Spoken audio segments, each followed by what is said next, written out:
Welcome to the 35th in a series of shows focused on Brookline as an age-friendly community. In 2012, the World Health Organization designated Brookline its first age-friendly city in New England. This honor was due to the work of the Brookline residents, the Select Board's attention, the town departments and their work, and a leadership was provided by Frank Carroll and Brookline Can, an all-volunteer organization that works on the interests of Brookline residents of all ages. Today's show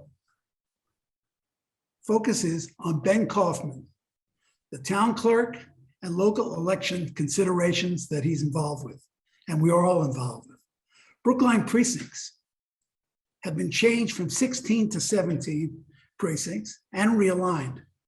State districts that impact Brookline also changed. Next election is key to Brookline's future, and attention must be paid. Ben Kaufman was elected town clerk of Brookline in May 2021. He's a department head and oversees the town clerk's office with a number of responsibilities, including administering fair and accurate elections. He also maintains the public records such as birth and marriage licenses, preserves the actions and directions of the town meeting, all the town meetings, and of course, he's completely in charge of registering voters. Prior to his election, Ben worked at the Massachusetts State House. He was a legislative staffer, in fact, for Tommy Vitello, at least part of the time. He served as a town meeting member from Precinct 9, and he is a graduate of Dickinson College. Welcome, Ben. Thank you for having me. So Ben, first of all, can we get into the role of the town clerk and what's actually what you're involved with? Sure. So one of the biggest things the town clerk does that most people in the public interact with is administering elections. We are in charge of everything from registering voters to setting up polling locations to counting the ballots on election day itself. But aside from elections, we also are maintaining the public records of the town. These include birth certificates, death certificates, marriage licenses, actions of town meeting and the select board and other boards and committees. We also do dog licenses and a number of other services to the town. So we are accessed a lot by people who need their vital record to apply for different name changes with Social Security or getting a passport. A lot of people reach out to us to do genealogical research or historical research about the town. So it's a wide variety of things that our office handles and is in charge of that we do every day. So I'd like to do a show on genealogy because that sounds fascinating, but this one is not on genealogy. How did you get elected? Actually, how was the town clerk elected? I'm not sure I know the process. Sure. So the town clerk is an elected position. It's a town-wide office, the same as a select board member or the town moderator, a library trustee. All of those are elected town-wide offices. So the seat is up every 3 years, and most recently it was up in May of 2021. My predecessor, Pat Ward, who had served this town as town clerk for 27 years and as assistant town clerk before that, decided to retire and left the position open for a new person to come in and take his place. And I was very lucky for the voters of Brookline to choose me. Just in time, which we'll get to in a little while. But the elections themselves, what is actually your work or your department's work before, during, and after the elections? So our department does a huge amount of work in the lead up to and during election season itself. And we rely heavily on a lot of our partners and other departments throughout the town. So we register people to vote up until the voter registration deadline. We distribute nomination papers and help inform people about how to run for office and how to get on the ballot. If we have early voting or mail-in voting, we run all of that. We also execute on election day using a large team of election workers as well as town staff from every department, from DPW staff setting up the polling locations to police officers helping bring the ballot machines out to the school department, who we use a lot of their gyms, to other departments in town hall who lend staff to help handle the phones or count the votes. And then after election day itself, it's our job to count every single one of those votes, make sure they're properly recorded, report those results up to the state, and if need be, run any kind of recount or other process to determine the proper winner is determined at the end of the election season. So it's a long process that starts many months in advance. In fact, this upcoming Tuesday, January 18th, is going to be the beginning of our season when nomination papers become available for the May election. So even in January, we are beginning our work for an election that's in May. Okay, so we're going to continue, and I want to make it clear that I'm not going to bring in anything but local voting, and I'm not going to bring in any of the happenings or things around the country. This is Brookline, and we'll focus on voting in Brookline. Okay, the precinct lines and changes. What does that mean? And what's the impact? Certainly. So this past year, Brookline underwent a redistricting and a re-precincting process. So every 10 years after the decennial census numbers come out, we have to redraw all our lines to ensure populations are consistent across all of the precincts. So in Massachusetts, that means each precinct must have under 4,000 people and must be within 5% of population of the mean of all of the precincts. So we had a committee that was run by Heather Hamilton, chair of the select board, also served as chair of the committee, and Dave Gayshock, a town meeting member from precinct 13, who was vice chair of the committee. And that committee had one member who was a town meeting member from each precinct in Brookline. That committee sat together for many months, held many meetings, a lot of public conversation, took public comment, and drew a new precinct map that went into effect on December 31st, 2021, and will stay in effect until 2032, when the new maps will come in after the next decennial census. Just getting used to the old one. Can we take a look at that new map, or is that just to get a feel, and we can go back to it afterwards? Absolutely. So this is actually the new map that was approved and went into effect on December 31st. It is the map that will be used in the May election and then in every election until the next decennial census. There it is, 17. So yes, so there was a new precinct that was formed, precinct 17, right in the middle of Coolidge Corner. You'll see some precincts look very similar to what they looked like 10 years ago, including precinct 1 had very small changes. Precinct 9 had very small changes. But you'll also see some precincts that had dramatic change.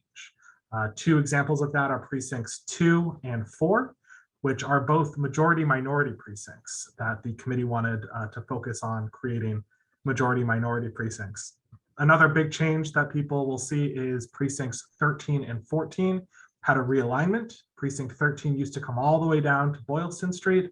Now it ends at Reservoir Road, and along Beacon Street, a few of the blocks that used to be in precinct 14 got moved into precinct 13.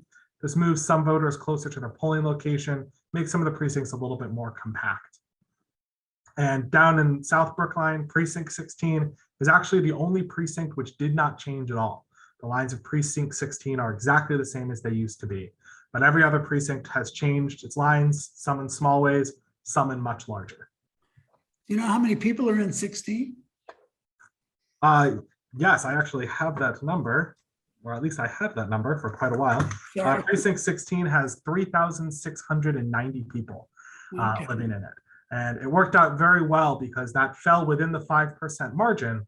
And importantly, precinct 16, State Representative Ed Coppinger in the new map only has precinct 16 in Brookline. He then has a lot of Boston. So by not changing the lines in precinct 16, it avoided creating an AB precinct that I know we will speak about a little bit later on. So I do want to point out that people should take this out. It's on the website, right? Brookline, the government website.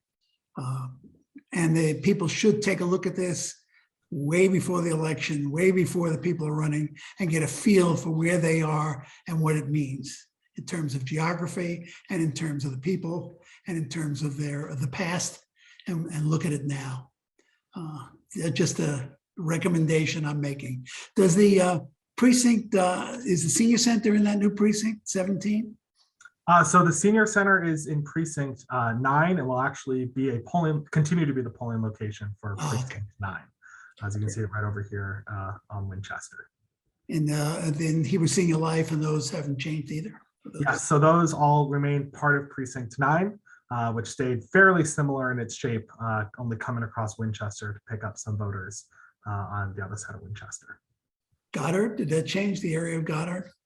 So Goddard House is going to actually stay roughly where it is in a very similar kind of precinct.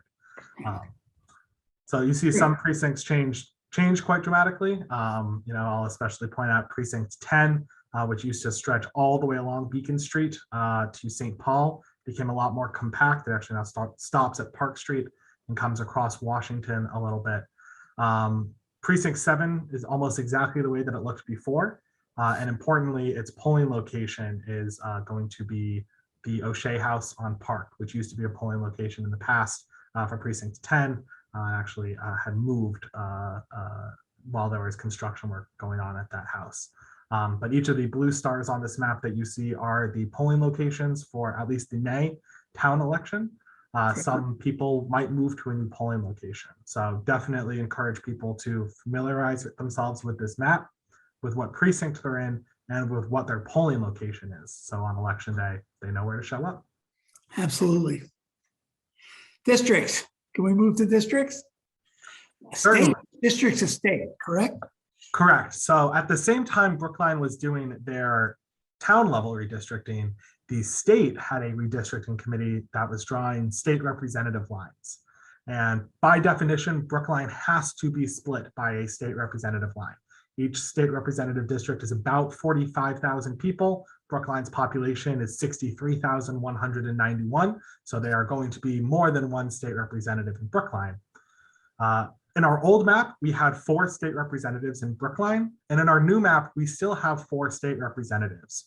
But the actual representatives themselves have changed and their districts have changed.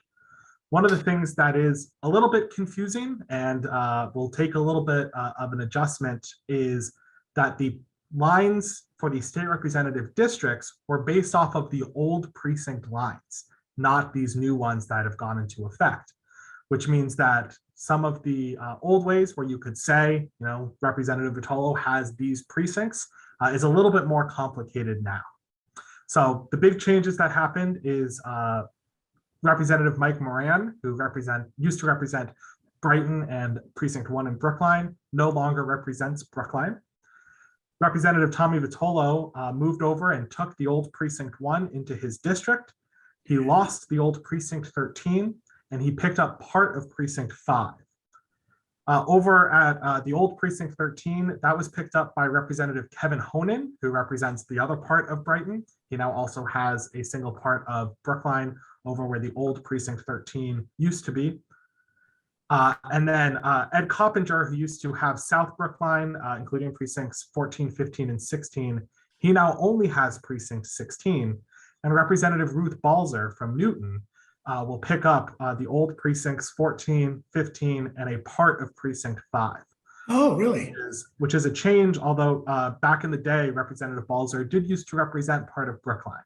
So in a way, this is going back to that way. So Brookline will have 4 state representatives. The seats currently are held by Representative Tommy Vitolo, Representative Kevin Honan, Representative Ed Coppinger, and Representative Ruth Balzer.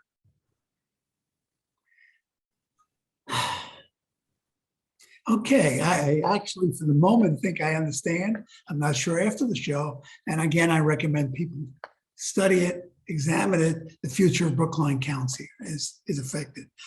Speaking of that, the town meeting, what are the actual number change? What are the kinds of changes in town meeting itself? Is there anything that we should be looking for? Certainly, the biggest change for town meeting is actually the size of town meeting. By adding a 17th precinct, we have added 15 new town meeting members, town meeting seats. Right. So our town meeting is now going to be 255 people instead of 240, plus the random at-large people such as the town clerk and the select board who are also members of town meeting. So you will see 15 new seats become available. So each precinct will have 15 elected town meeting members. And an important note for this upcoming town election is, with all the changes that have happened in every precinct except for precinct 16. So in all of the precincts that changed, all 15 seats are going to be up in that precinct. So you'll have lots of people who are running for those 15 seats. So it's going to make it very interesting in May, but also very important to show up on election day in May, because you are not only voting for 5 people in your precinct, you're actually voting for all 15 people in your precinct. Did this happen 10 years ago after the last census? So it did happen 10 years ago, but only with some precincts in a much smaller way. 10 years ago, Brookline had the benefit of a fairly stable population, so they didn't have to add a new precinct. That allowed them to make very minimal changes to only a select number of precincts. So you only had a handful of precincts where all 15 seats were up, because many of the precincts didn't change at all. This year, the census came back with a very large number in Brookline. We had been hovering around 59,000. This year, we got 63,000 people in Brookline. And that's what necessitated the creation of the 17th precinct and necessitated changes that really impacted every precinct except for precinct 16. So the number of seats that are up is really unusual for us, but also could present an excellent opportunity for people to get involved, for new people to run for town meeting, and for people to really take ownership of their town government. Absolutely. I endorse that, and I endorse that to our audience. And I hope that they are listening and realize that they have the opportunity they would never have had before. Are the at-large, they didn't change, right? The at-large seats. Yeah, so the at-large seats remain set, although they will also be up at, some of them will be up at this upcoming election. So for people who don't know, in addition to the now 255 town meeting members from each precinct, the 5 members of the select board, the town moderator, the town clerk, and any member of the general court who lives in Brookline, so a state representative or a state senator who lives in Brookline, is also an at-large member of town meeting. I did not know that. So yes, so in that, so right now, all 5 select board members, as well as myself, moderator Poverman, and state representative Tommy Vitolo, are at-large members of town meeting. And the redistricting process and the reprecincting process doesn't impact those at large because they're elected by the entire town. Sure. But yes, please, everybody. So everybody needs really to at least learn their 15 that they're voting for, because they're voting instead of for 3, 2, 3, whatever each year. So how are those 15 divided going forward? Yes, so in a typical year, you would only vote for 5 town meeting members who are up, and everybody's up for a 3-year term. How it works in a full reset for your precinct is the top 15 finishers will get into town meeting. The first 5, in terms of number of votes, will be elected to a 3-year term, the next 5 to a 2-year term, and the next 5 to a 1-year term. So the 5 people who come in that 11 through 15 slots on election day will have to run again at the town election in 2023. This is great. This is really going to be fun. It is This is not the biggest, if we don't get the biggest turnout that we've had in an election, I will be disappointed and surprised. And it's also going to be a very interesting opportunity for new voices, because when the lines were drawn, some town meeting members were moved, existing town meeting members were moved into new precincts and out of old precincts. So we do actually have opportunities now for some precincts where there are fewer than 15 incumbent town meeting members, meaning there's a really great opportunity for people who haven't been in town meeting or haven't been involved as much as they would like to get more involved and to run for a position in town meeting, really make sure their voices are being heard. Great. That's all I can say. Great. As far as getting this information out, because people are going to be looking for a lot of things. I know I will be pushing it because I have the accounts, the Brookline Can accounts on Facebook and Twitter, and I'm on the newsletter for Brookline Can. So we will certainly be doing things like that. But what kind of information? How can people get information from the town or otherwise?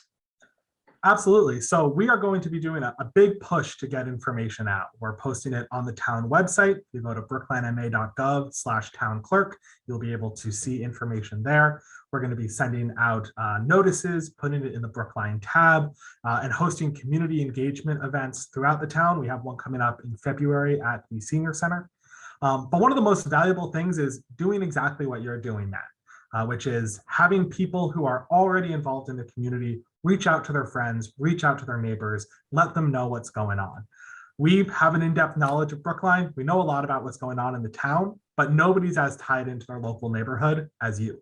So the more that viewers who see this information can talk to their friends, talk to their neighbors, let them know that this is coming, let them know they can go to the town website to get more information, let them know they can reach out to the clerk's office if they have questions, it's going to be incredibly helpful and make sure that we have people who are showing up on election day and making sure their voices are heard. So change it a little bit is the implications of COVID. Are there any, do we have mail-in voting this year? Do we know if we do? What are there polling place changes? I mean, where are we as far as that's concerned? So that is an excellent question. The first thing I will say is on polling locations, there are polling location changes, not necessarily because of COVID, but because of redistricting. Some polling locations have moved. There's actually going to be a new polling location at the old Lincoln School for the Precinct 4. So as part of that information that we're going to have on the website is also going to be information about polling locations. And I really encourage people to go and look at that to make sure you know where you're going because some of the polling locations have changed. In terms of early voting and mail-in voting, the permissions that we had from the state to do expanded mail-in voting and expanded early voting have expired. So we're currently waiting on state action in order to allow that. So right now, we don't have that as an option. People are going to have to go and vote on election day themselves. But if we hear more from the state, we're going to make sure to communicate that really effectively to let everybody know how they can get involved. Of course, regardless of what the state does, we'll have absentee voting like we used to before COVID, where people who are going to be out of town or have another of the acceptable reasons to not vote on election day can get their absentee vote. But right now, without state action, unfortunately, those options for expanded mail-in voting and early voting aren't going to be available to us in May. Okay. Is there a date you need that information by, that you need it passed, or you have no choice no matter?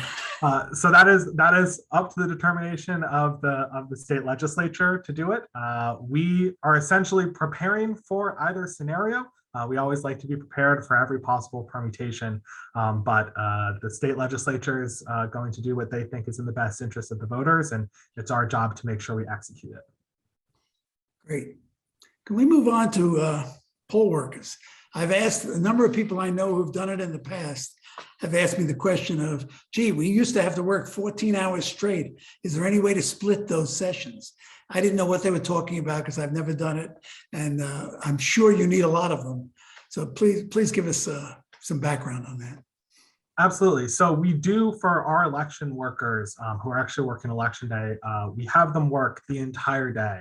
And that's for a variety of reasons, for having continuity, for knowing who's going to be where, when, and to make sure that everybody who's in the polling location knows what's going on. So right now we plan to continue to do the full day shifts just to keep that stability among our election workers. But we're going to have a big need for election workers for a variety of reasons. We have new precincts. We have a 17th precinct, which is going to be a new polling location, as well as we have 3 places where, because the state representative lines and the precinct lines don't match up on these new maps, we have 3 places where you're going to have an A-B precinct. What that essentially means is a precinct where some of the people who will show up in precinct 13 will be voting for state representative A, and some of the people who show up in precinct 13 are in the other district and will vote for state representative B. They go to the same polling location. It's very similar from the perspective of a voter, but for election workers, we essentially have to have 2 sets of people doing check-in, 2 sets of wardens, 2 sets of clerks, and that requires a lot of additional staffing. So we're constantly on the lookout for people who are able to be election workers. It is paid. We do pay people for the work that they do that day. We give trainings ahead of time so people know what's going on. And we have a very knowledgeable leadership who take on those positions of wardens and of clerks, who are incredibly helpful to some of the front line people who are doing check-in, helping make sure that they know what's going on. It's one of the most important things that we have on election day. I rely on our election workers more than anything else, because as much energy and passion and ability we have in our office only has 6 full-time staff in it. We can't run every single polling location on election day. We rely on that team of election workers to execute on election day and make sure that the polls are open for everybody who needs them. So if you have people who are interested in being an election worker, they should reach out to my office. They can send an email to townclerk@brooklinema.gov. Let us know that you are interested and we can add you to our list. It's one of the most helpful things that we can get when it comes to elections. Well, that's how to be a worker, and that's really important. How do you run in the new precincts if you want to run? Certainly. So if you are a new person who's looking at running for town meeting, you just need to get 10 signatures from your precinct. So starting next Tuesday, January 18th, you can come to the town clerk's office, take out your nomination papers. We will help explain to you the process for getting those signatures. And then you go out and you walk the beat in your neighborhood. You go to a commercial area and talk to people who are getting off the tee, talk about why you're running. You can go door to door and talk to people. There are all kinds of different strategies for getting those signatures. But as long as you have 10 signatures from registered voters who live in your precinct, you can get on the ballot for the May town election. And on a lot of these precincts, there are going to be open seats. There are going to be, in a lot of these precincts, we have 15, even in precinct 16, where you only have 5 seats open for the regular 3-year term, plus 1 vacant seat for a 2-year term. There are a lot of options for people to get involved and to run for those seats.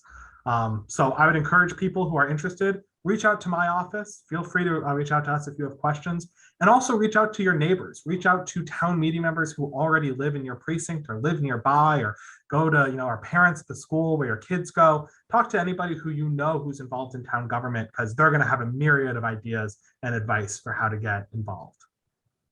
Okay, I'll be clear, I'm not running.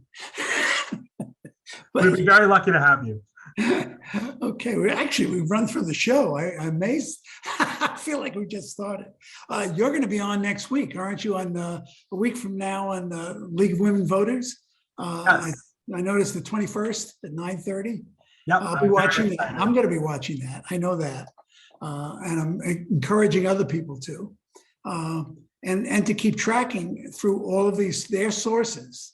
And if they don't have sources, to find them, such as the League of Women Voters, but to keep tracking this election from here on.